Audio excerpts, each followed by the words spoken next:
Salut, bienvenue dans Exploration d'un monde imaginaire. Voici le résumé de la saison 1, de la deuxième partie qu'on avait faite. Mais je vais commencer ça avec une question, parce que ça va venir dans le sujet au cours du résumé. Comment vous gérez ça, les séances de magasinage? Si vous êtes un joueur, vous pouvez le commenter. Si vous êtes un maître aussi, j'aimerais ça savoir comment vous gérez le magasinage. Nous autres, c'était la première séance de magasinage qu'il y a eu pendant la partie et ça gruge beaucoup de temps.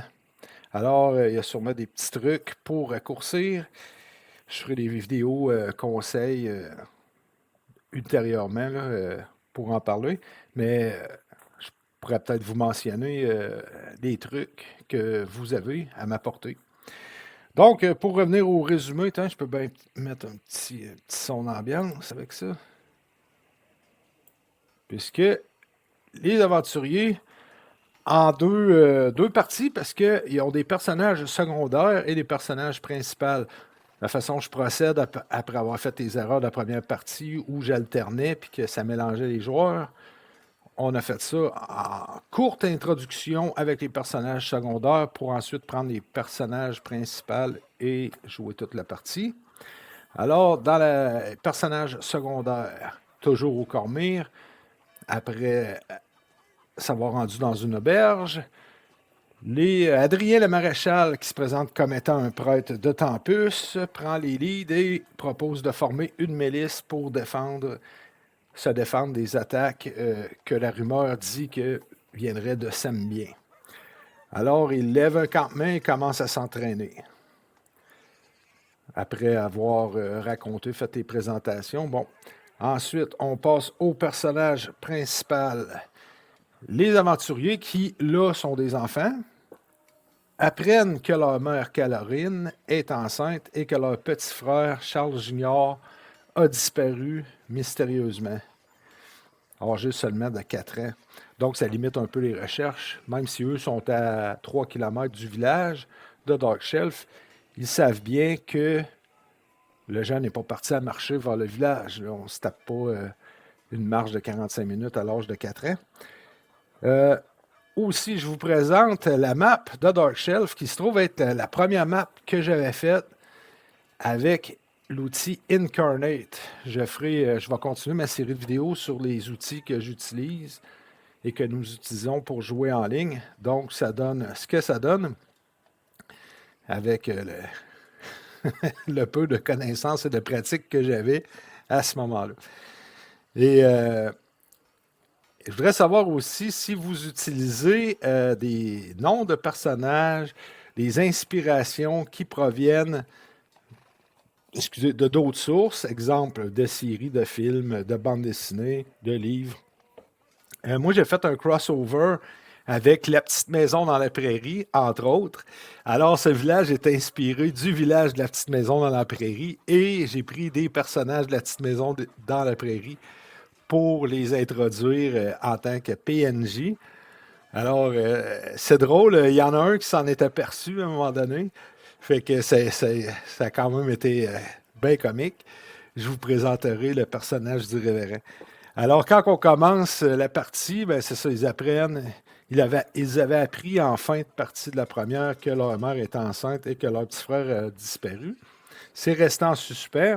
Alors, quand on commence, les joueurs, évidemment, se mettent à la recherche de leur petit frère, ne trouvent pas d'indices, jusqu'à ce que le révérend Holden, je vais sortir ça de là, puis je vais le présenter. Je vais vous présenter le révérend Holden, que les plus vieux peut-être reconnaîtront, si vous avez connu La Petite Maison dans la Prairie. Je n'ai pas cliqué sur la bonne chose. Ici.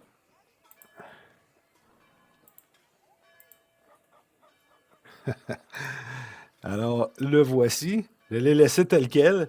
J'aurais pu faire, parce que plus tard, j'ai appris à me servir aussi de ChatGPT pour utiliser des images et me faire des personnages. Mais là, je trouvais ça plus drôle de le laisser tel quel. Mais les joueurs ne l'ont pas reconnu. Ils ont reconnu les situations par rapport à la petite maison dans la prairie, mais pas, sans plus. De toute façon, ça ne tourne pas autour de la petite maison dans la prairie. Mais je trouvais ça drôle. Et je fais ça à l'occasion, prendre des noms de personnages, soit de bandes dessinées, soit de séries.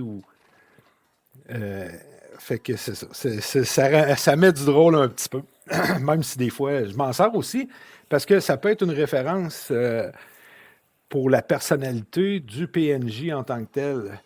Exemple, dans le village, c'est le même village que dans la petite maison dans la prairie. Il y a le marchand Olsen, Nels Olsen.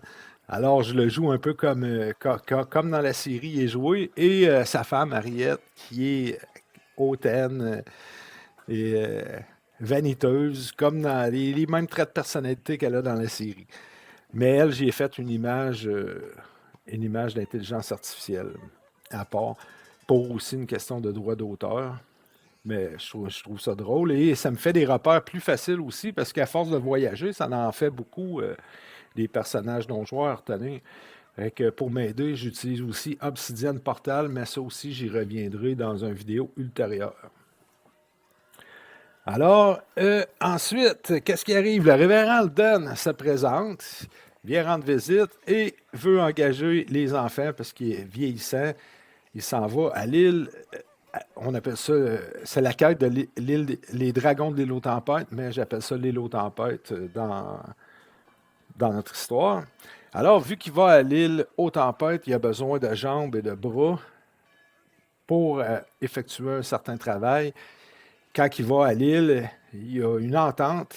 Il fournit les habitants de l'île du cloître avec de la marchandise et pour transporter la marchandise, il veut engager les aventuriers.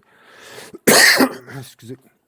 Alors, c'est notre première séance de magasinage puisque le révérend les engage et les paye. Il leur paye une partie tout de suite, basée sur les salaires qu'il y a, je ne me rappelle pas, je crois que c'est dans le manuel du maître, dans le guide du maître. Alors, c'est la première séance de magasinage et c'est pour ça que je vous l'ai demandé au début comment vous fonctionnez pour le magasinage, parce que nous, on se replongeait dans le jeu, on réapprenait à jouer en même temps qu'on jouait. Alors, on a perdu beaucoup de temps dans une séance de magasinage. Et après ça, j'ai trouvé des petits trucs pour essayer de raccourcir ça, pour pas qu'on perde trop de temps de jeu à choisir des objets et à demander des prix. On apprend aussi en jouant les différentes fonctionnalités de StreamYard parce qu'on utilise StreamYard et Old Bear Rodeo. Et c'est notre premier combat qui a lieu sur Old Bear Rodeo. Quand même, ça a quand même bien été. C'est vu que Old Bear Rodeo est quand même assez simple à apprendre. Ça aussi, j'y reviendrai avec une vidéo ultérieure.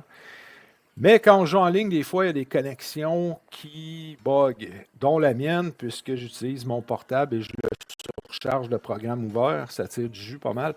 Puis quand que je passais sur Old Bear Rodeo, des fois, je les perdais, j'entendais pas ce qu'ils disaient. Fait que j'essayais de revenir vite, mais à la longue, là, c'était notre première fois, donc c'était un peu plus long. Mais tu sais, c'est comme n'importe quoi. Plus on en fait, plus on prend de la rapidité puis qu'on s'améliore. Et sur le trajet, les aventuriers ont rencontré un marchand obscur qui croyait que le révérend arrivait avec sa cargaison. Il a dit, c'est mes... Comment il avait dit ça? C'est mes employés que vous amenez? Lui a dit, non, non. Ah, j'ai un rendez-vous avec quelqu'un d'abord à Dark Shelf. Fait que pas plus, pas plus de façon que ça, pas plus courtois que ça. Dès qu'il sait que c'est pas ses employés, il quitte. Alors, ça a laissé une drôle d'impression aux joueurs et c'est ce que je recherchais. Parce que ce personnage-là va éventuellement revenir.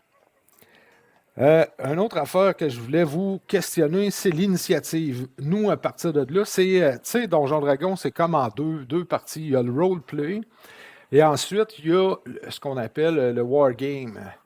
Quand il y a des combats, c'est comme deux jeux en un.